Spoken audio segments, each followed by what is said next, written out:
Hi, I'm Adrian Maben. Welcome to I'm Also. This episode of I'm Also is taken from the recent storytelling event in Tauranga, organised by Dawn Picken. It features local people telling their incredible life stories. Storytellers had just 7 minutes each to engage the audience and share a time when their perspective or their life changed. This is part 1 of 2. The event was held at Tauranga Club. So if you're familiar with the Moth podcast, or the storytelling hour, you will know what we're doing tonight. If not, that's okay. You're going to get to experience true stories told live. That is the idea here.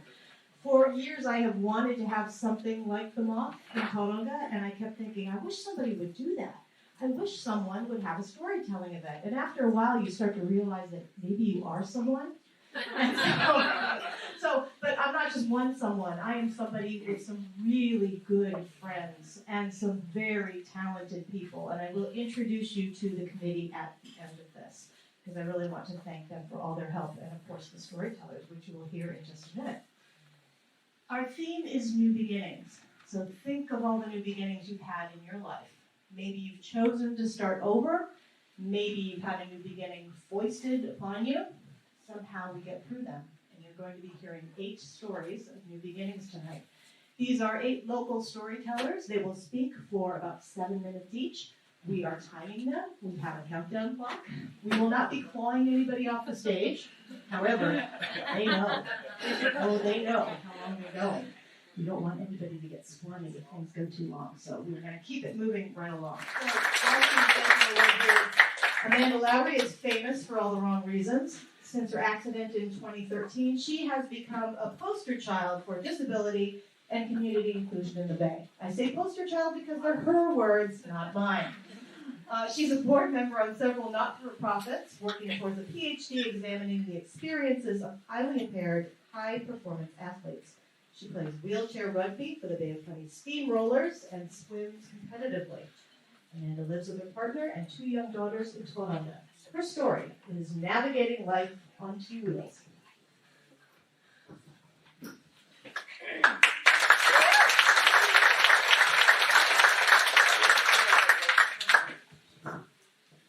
I was going to say it's a really, really good story. So, whānau, kia ora and welcome. On the 7th of March 2013, I dived off my surfboard without my hands up above my head. I hit the bottom and I broke my neck. 6 days after the birth of our littlest daughter Ziggy, a sister for 3-year-old Lola, I heard the crunch. I tried to use my arms and legs, but they just wouldn't work. For some reason, I was strangely calm, and I kind of decided to myself, if worse came to worse, I'd breathe in water. I'd been at the beach with a Spanish friend, and I promised my partner I'd just show him a good time for a couple of days, and then I'd be back by her side with our new baby. But instead, I was holding my breath, face underwater, yelling in my head, "Look up, Miguel, look up, Miguel." And then he turned me over. I could see the sky. I could breathe. And I wasn't dead. He gently took my upper body in his arms and pulled me up onto my surfboard and then dragged me up the beach. Everything was so clear. I could hear Lola crying as someone called me an ambulance. In the ambulance, they were stabbing me with pins. I knew nothing would be the same again. And yet for some moment in ED, when they're cutting off my wetsuit, I'm like, "Don't cut my bikini!" Because I really liked it, and for some reason I thought I'd be wearing it the following day. And so a new life began the moment I broke my neck. I suffered 110% anterior dislocation. So what that means is C6 vertebrae was sitting in front of C7 vertebrae, just kind of like a set of steps. The medical diagnosis is I have tetraplegia. I'm paralysed from my necklace down. I've got no bladder or bowel control, no temperature regulation, so no sweat or no goosebumps. Kind of makes Tauranga quite sucky. No tummy muscles, so I can't sit up or cough or sneeze. My legs don't work, but for me, hardest of all, my hands don't work. My new body took a whole lot. my new body took a whole lot of getting used to. For the first couple of weeks at the spinal unit, I couldn't hold my hand above my head without it falling on my face. I couldn't sit without wanting to pass out. You know, it was just epic. I went from being someone who would ride down steps with Lola between my arms as a little girl, and I would ride a 3-metre swell on my kite and pull off backflips. And there was a feeling of absolute fear when sitting on a bench looking down at my feet. That drop looked as big as the Grand Canyon, and I thought I was going to vomit. And there's a whole lot of stuff you've got to get your head around when you lose your body. How do you connect and care for what you can't feel? Like if you could see my arms, they're covered in burns from leaning on the pan while I'm cooking. And it takes... I have physical help for almost every aspect of my physical existence. And so it'd be really easy to hand over that care, and lots of people do. It takes between 40 minutes and an hour and a half to get me up in the morning. I get helped to toilet, to shower, to dress. And yet what you can't know from an able-bodied perspective is my ability to control the care that I receive. That's what that interdependence with support workers, that's what freedom looks like, that's what independence looks like. But there's not just an internal change, there's an external change too. It's changed the way that people perceive me and they relate to me. And you know when you're out and about and you're drawn to the most salient features, you see handcrafted by God bodies, you see nose rings or tats or dreads. And before I was 6 foot tall and athletic, and I got noticed for those reasons. And now it's this bloody thing. You know, I'd never spoken to anyone in a wheelchair before my accident, because disability just wasn't in my world, and now it is my world. So, but I try to still engage with the world. I don't back away from stares. I greet eye contact and I smile, but that kind of openness comes with a cost. And I can't count the number of times where I've been out and about, like shopping with the kids, where someone's put their hand on my shoulder and leaned over and told me, you know what, well done.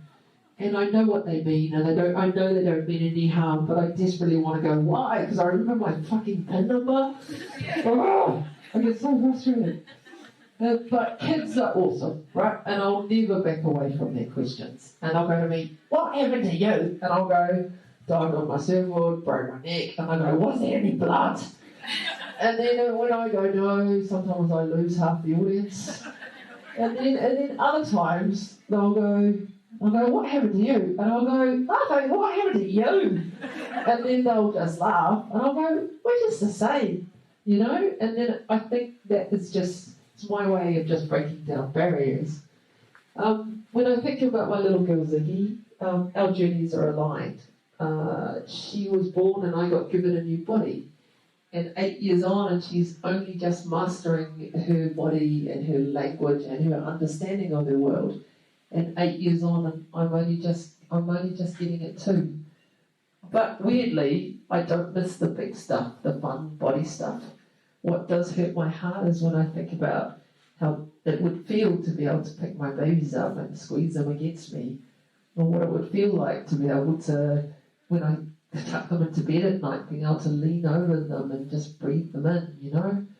I think about how hard it is for my partner Gemma, and how much I just desperately want to hold her, or let her sleep in, or even just take her a cup of tea in bed, you know? But in a funny way, again, I think the kids get a better deal because they come home from school and I am there. And we download about the day and we talk and we laugh. And realistically, if I were able-bodied, we'd probably both be working and we would have less time as a family. And if I'm honest, I'd probably be looking over their shoulder at the wind to see if I could squeeze in a quick kite. But I still love pushing my body, so that hasn't changed. I play wheelchair rugby, I just need to say, best sport in the world. It's like violent chess. And I didn't realise how important it would be to roll into a space where you buggers with legs are the odd ones out. You know, and there's this unspoken camaraderie that you get when you hang out with other wheelies. when nobody asks any questions. We all just get on with it and we play hard and we have fun. And it was while playing wheelchair rugby that I forgot I was in a chair because I was having so much fun. And that is a gift, you know. And my kids get to see other mums and dads in chairs and realise that their mama isn't the only one. Yeah. And I still love the ocean, despite my rather fractious relationship with her. I swim like a paddle steamer. It's not pretty, it's not fast, it's like double arm backstroke. But I've swum to Rabbit Island, and in the last 8 years I've swum the bridge to bridge 6 times. And this last year I beat 4 able-bodied swimmers. Oh, poor bastards, just saying. Okay. And as I was getting lifted out of the water, I was thinking to myself, I think you need to lift your game a little bit. And then, because of my love of swimming, I've been in the Paralympic development squad for the past 3 years. Parasport is all about classification, not age, which is a bit of a win, because otherwise I wouldn't get looking. And it turns out, so Paralympics got a bit excited when I applied, and because it turns out there's never been an athlete with my level of impairment ever swim for New Zealand. So as an S3, I'm top 10 in the world, quite like that. And then every time I swim in New Zealand, it's a New Zealand record. Because there's no other competitors, just saying. But, you've got to take your wins when you can. But the big picture for me about the swimming is I'm making pathways for other highly impaired athletes. I want them to see me and know that it's possible, and I want them to come and push the old bitch off her perch. When I think about my old life, it's like the death of a friend. I miss her, but I can't wish her back. And when I look at the photos, I see someone else. But I'm really grateful to her for providing the strong foundations on which to build the new me. And as you can imagine, there's been times of darkness and grief where I think to myself, it would have been easier if I'd died and everyone would have just grieved and moved on. But it only would have been easier for me, because the girls still need their mama. And for some reason, my partner Gemma, she still loves me to bits, crazy bitch. So before my accident, I was so busy being human that I never realised that my real strength was never from my body. Despite having only 14% function, who I am remains unchanged. It's all about attitude. The worst moments in our life, they make us who we are. We just have to listen. We forge meaning and we choose moment by moment who and how we are in the world. So the 7th of March, rather than the day I nearly died, has been reframed as my new birthday, my alive day.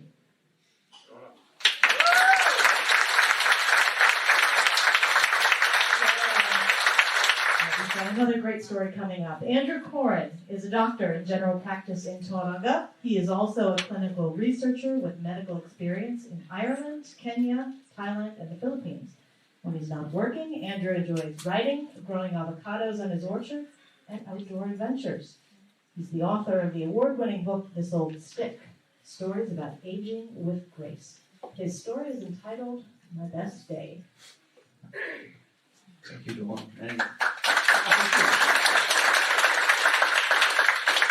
Kia ora koutou. This story on the back of Amanda's is a bit more of a serious tale. Somber even. But if the subject of the story were listening, I'm pretty sure that he would be chuckling along with it. So if you feel like having a chuckle along with Lance, not his real name, be my guest, particularly if it's inappropriate laughter, because that's the kind of thing Lance would do.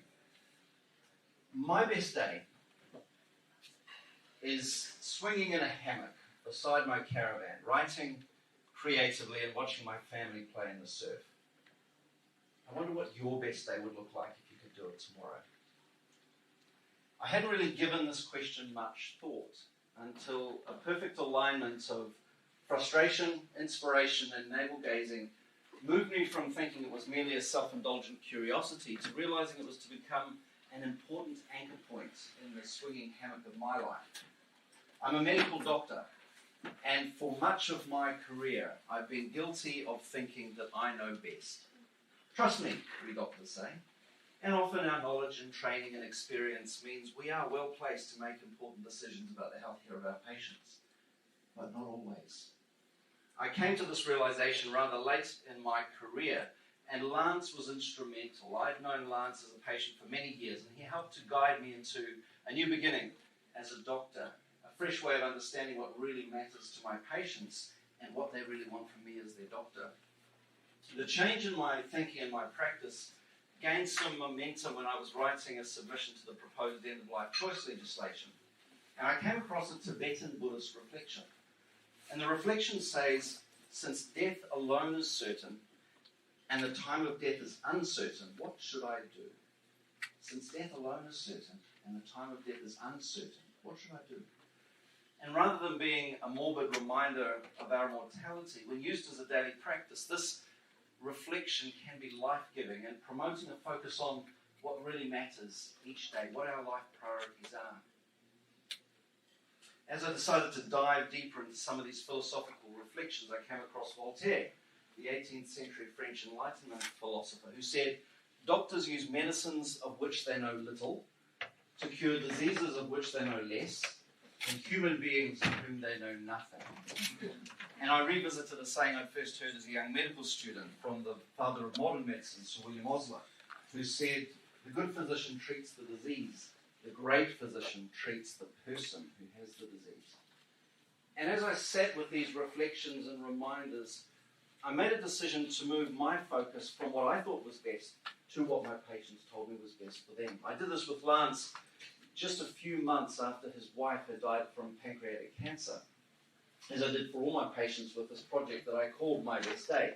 I asked Lance to reflect on what his best day would look like and to describe it to me.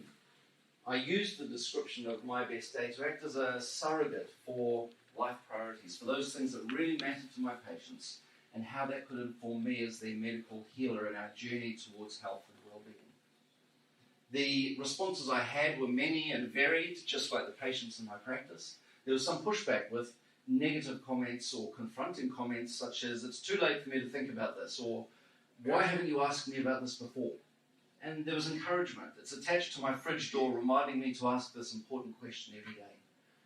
There were walks in solitude in the bush, watching grandchildren perform in shows, long lunches and laughter with extended family, growing and harvesting produce from the garden, and exploring new corners of the globe.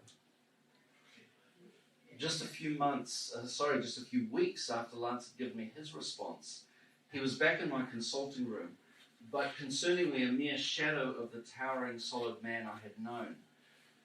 His profound and rapid weight loss, coupled with difficulty swallowing, took us on a swift journey to his diagnosis of metastatic throat cancer. He required urgent surgery, not because the tumour was operable, but because he needed a stent placed in his esophagus so he could still swallow. And over subsequent weeks, he required several more operations to replace the stent as this aggressive tumour continued to eat into his gullet. Finally, he had a visit to the oncologist, and this brought Lance back to my consulting room just 8 weeks after that first alarming visit.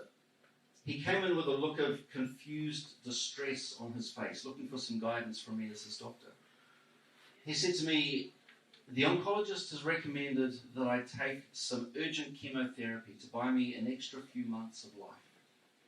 He said his well-meaning friends had all encouraged him to get on with his chemotherapy so he could complete his bucket list.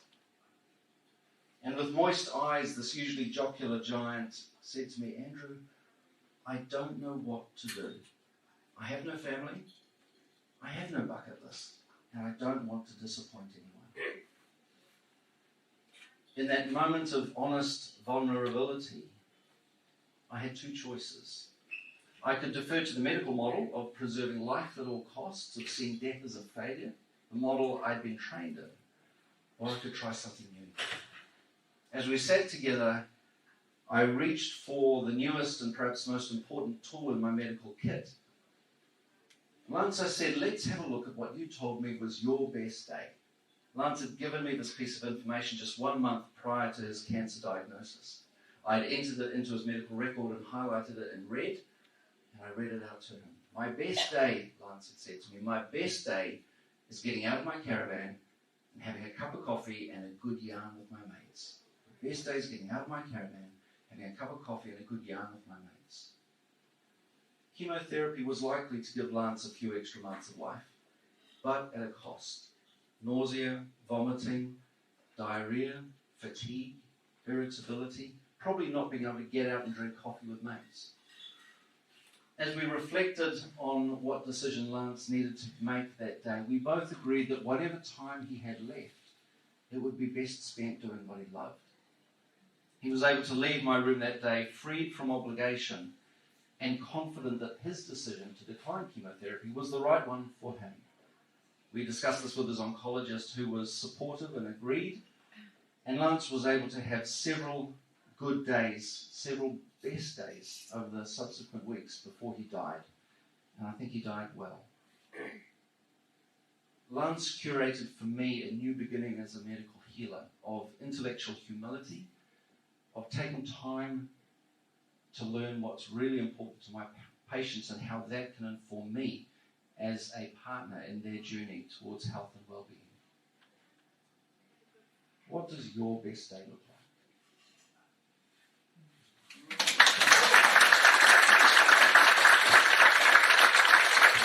Our next speaker, Amelia Hirota, works as a women's health acupuncturist and herbalist. Amelia and her husband, Emmy, also just opened Banana Blossom Cafe in Tauranga CBD. She settled in the Bay with her husband and 2 sons in 2014, and the family looks forward to becoming Kiwi citizens later this year. Her story is Confessions of a Breast Milk Trafficker. Please welcome Amelia Hirota. Thank you, Dawn. My husband had a mantra. It was, 1 is enough. 1 is enough. He used to say it all the time, especially when I talked about adopting another child. See, we'd adopted the most perfect boy as an infant in Malaysia. He was 5 years old now. I loved everything about raising children. I loved taking him to preschool and playing Thomas the Train. Love everything. And I wanted to do it again. But my husband said, 1 is enough. So I decided, like any good American, I guess I'll go into therapy. I'm going to cure this disease of wanting another child. It took me a year. It's a tough disease to cure. But I cured it, and I was well. I was satisfied with life. I was happy. And I decided I'm going to reward myself. We're going to go on a big trip. So we went on a trip to Malaysia. Asmi at this point is 7 years old. And we're going to visit his birth mother. So we're having lunch, and her name is Siti. She leans over to me and she whispers, Amelia, I think I'm pregnant. I want you to adopt a baby. And I am like, what? Well, Siti is whispering because she knows Emmy's mantra. She knows he's not going to be happy. So we go home from that trip, and I can't let go of it. I really, really want this. So we have a vote. We're at dinner. We have a vote. Who wants to go to Malaysia and adopt a baby? Asmi and I vote yes. Emmy votes no. That's 2-1. In the Hirota household, majority rules. So we get ready for our trip. We're packing. My really good friend had a baby the year prior, and she had all of this breast milk frozen in her freezer. And she knew what I really wanted. I really wanted to breastfeed my adopted baby this time. I had learned in the preceding years that there's a secret for adoptive mothers to breastfeed babies. It takes 2 things. 1, you need a breast milk trainer. So you've got a little bag with a tiny little straw. You fill that bag with breast milk. So the baby is getting breast milk on demand, right? But you also need another ingredient, and that is called Dawn Picken. It is not in a bottle with a cork. It's a pill. It's an anti-nausea medication, and it induces lactation. So I figured I got the breast milk and I got the Dawn Picken. I can do this. So I started Googling, how do you transport breast milk across borders without getting arrested? And basically, there's a lot of fiddly things, but basically you need to keep it frozen. So we're getting ready to fly from Boston to Kuala Lumpur. That's a 30-hour flight with a 6-hour layover in Doha. What can go wrong? So we land in Kuala Lumpur with our partially thawed out breast milk, and we have to overnight at the Pan Pacific Hotel in the airport. It's a great hotel, great service. So I go up to the counter, we're checking in, and I say, I just need to store some things in the freezer. Can you help me? And the clerk at the counter says, I'm sorry, ma'am, but it's Chinese New Year. Our freezers are full. And I thought, oh my God, what am I going to do? So I asked to see the general manager. His name is Ahmad. He has a huge heart. I tell him my story, and we go down with my suitcase of breast milk. We go down to the refrigerators and freezers, and opens the doors, and there's just, there's pig carcasses, and there's ducks hanging. And we walk back to the freezer section, and he starts clearing things from the top shelf. And we put my double bag breast milk up there, right below the vents, and it freezes overnight. So the next morning, we fly to Cherating, Malaysia on the East Coast, where we have a house, and we're getting ready to pick up our baby. So at this point, he's 5.5 weeks old, and we travel to Siti's house to pick him up. And when we arrive, he's laying on this pillow, and he's just crying. He's really unhappy. He looks very small to us. And so, we talk to Siti for a little while, and then we decide, we don't really feel good about this. We're going to go to a doctor. So we go to the doctor in the nearby town, and the doctor takes off all of Zacky's clothes, and he's just skin and bones. He's so skinny. And the doctor says, how much did he weigh when he was born? I said, 2.9 kilograms. He says, he weighs 2.35 kilograms right now. So he has lost 0.5 kilogram of weight in 5 weeks. It's a lot of weight. But he's also covered with bites. And the doctor says these are scabies. So he's very, very itchy, which is why he was so uncomfortable and why he was crying so much. So he gives us some medication for scabies. We go home. I'm just thinking, oh my God, what do we do? And I call my sister. She's a pediatric ICU nurse in Rhode Island. And I said, Linda, this is what's happened. What do you think? And she said, Amelia, you cannot guarantee that he doesn't have irreversible brain damage. 5 weeks is a long time to go without food. So I put down the phone. Emmy had heard the conversation. He's sitting with Zachy in his lap. And I just think, I literally forced him to do this. We have to live in Malaysia. We've left our jobs. Asmi's left his school. I forced him to do this. And I thought, how are we going to stay for 2 years and complete this? And so I just look at him and I just go, you know what? If you don't want to do this, I'm okay. I will survive. We will be fine. And he just looks at me and he changes his mantra on the spot. And he says, I will never abandon Zachy. And that was it. We're side by side. We completed the process. We stayed for 2 years. I successfully breastfed Zachy till he was like 5 years old. So I had my dream, my 2 dreams, to adopt again and to breastfeed my baby. And so he grew up to be healthy, he's a wonderful brain, and he is a fantastic basketball player. And he's sitting right over there.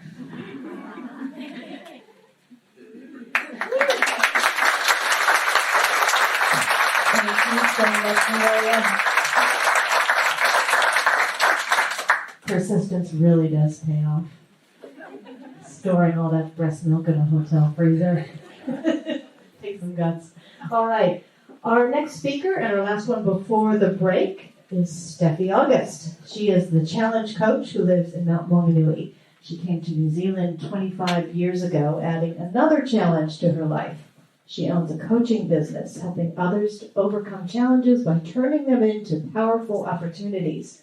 Her story is, every challenge is another opportunity. Please welcome Steffi.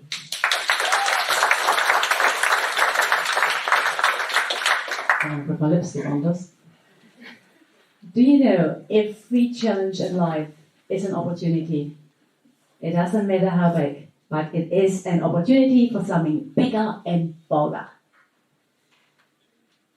November 1988. A dark, cold winter's night. Finally, I was released from prison. A prison I was in for 23 years and 7 months. It wasn't a building. It was an entire country. Let's step back. Just imagine living in a country where prices don't go up for more than 30 years. Your wages increases every year by 4%. Imagine free daycare, free healthcare, free education, hardly any unemployment, and hardly any crime rate. Does it sound good? No such country exists. Not anymore. I was born there. I was made in East Germany. Long time ago. All those advantages had huge disadvantages. We had total travel restrictions, even without COVID-19. We lived under constant fear of being randomly arrested while meeting up with friends on a regular basis. We were dictated, calculated, manipulated. We didn't have a voice. We didn't live. We just existed like puppets. Did we want to live like this? Behind the wall, 155 kilometers long, 3.6 meter high, also known as the Iron Curtain. It was time to take on the challenge. It was time to take on challenges and see them as new opportunities. Like many others, we decided to make the move to West Germany. We had to apply to local authorities to get permission to leave. As soon as we did, we lost our jobs and we were put under secret surveillance by the Stasi, a government department that operates like a mafia. We had microphones planted in our car and in our flat. We didn't know in the beginning. People went through our apartment while we were out. Life was very challenging. 3 times we tried to escape. Twice via Hungary, and once in the boot of an embassy car by Berlin. But since every street close to the Berlin embassy was monitored, it was far too risky. Friends of ours, they tried to escape during the night. He was already on the west side of West Germany, waiting for his wife to follow. She was shot. So he went back, and both went to prison. 6 floors under the main street in Dresden. We had no idea the prison was there. The challenge was on. After more than 2 years of fighting, waiting, hoping, we got an invitation to come to the special office to receive the final instructions before we could leave East Germany. We did everything what we had to do. We didn't have a flat anymore, no car, no insurance, no bank accounts, nothing. We were nobody, we were nothing, we were enemies for the country. Why? Just because we had a different opinion. After 3 months, finally, we got the permission to leave. We lived out of packed luggage, ready to go at any day. So when we got the permission, we only had 24 hours to get out in a special provided train the following night. At the train station, we drank bubbles out of paper cups. We shared lots of hugs and kisses and wondered if we would ever see each other again. All mail was monitored and no phone calls were permitted. The train left at 7 minutes past 10 that night. We all cried and the train pulled away. After a long, silent train ride, we saw lights and white houses. The difference between East and West Germany was so obvious. We fell into each other's arms and we started happily crying. We arrived in West Germany at 6 o'clock in the morning in the pouring rain. The first thing we spotted was a fruit and veggie store. Bananas, oranges, even strawberries. Everything we couldn't buy in East Germany. But we couldn't buy it either there. Why? We weren't allowed to take any money with us. We were greeted by people from the Red Cross and escorted to a refugee camp where we stayed for 3 long days. After character checks and numerous questions, we received 150 West German marks, an equivalent to 150 New Zealand dollars for our young family. After 3 days, we left the camp ready to start our new challenges, transform them into new opportunities. Move forward, 8 years later, it was time for a new challenge, and we decided to immigrate to New Zealand. We didn't have any visas, we didn't know where to go, and I couldn't speak the language as I learned Russian, a second language at school. The challenge was on again. The first sentence I learned from the Kiwis, Steffi, take it easy. Ladies and gentlemen, I want you to take it easy and take every challenge you have, even right now, and see it as an opportunity.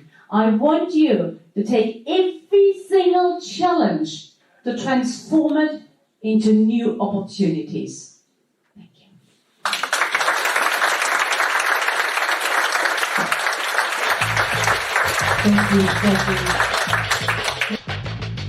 Footage used in this podcast was filmed by Ruben, Pargeter and Julian Lane.